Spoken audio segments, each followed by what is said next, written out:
Il est question dans l'Évangile des propos qui concernent le moment de l'embauche, le moment de la réponse favorable à l'appel du Seigneur.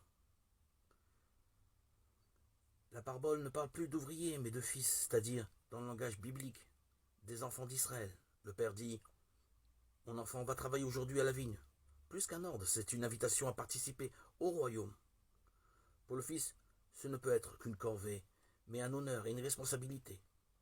L'auditeur lui-même comprend qu'il est libre d'accepter ou de refuser la grâce de travailler dans la vigne du Seigneur. Le premier fils répond ne pas vouloir y aller, mais il va tout de même. Son repentir le fait changer. Le prophète Ézéchiel l'annonce déjà. Le méchant vivra s'il se détourne du péché. Le second répond positivement avec déférence, mais n'y va pas. Ce que Jésus souligne dans cette parabole, c'est que le moment est venu de passer de l'obéissance à la foi. Les grands prêtres et les anciens restent scrupuleusement attachés aux commandements et aux prescriptions de leur religion. Ils perdent les meilleures places au profit des pécheurs et des prostituées. La lie de la société, parce qu'ils refusent de suivre la voie du salut proposée par Jésus et annoncée par Jean le Baptiste. Ils laissent leur place à un peuple nouveau de croyants. Ils disent, mais ne font pas.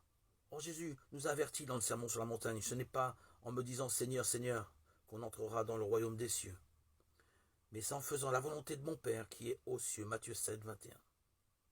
Cette volonté du Père, saint Paul l'explicite dans sa lettre aux Philippiens. Il faut rechercher l'unité à la suite du Christ. Jésus, qui a pris la condition de serviteur.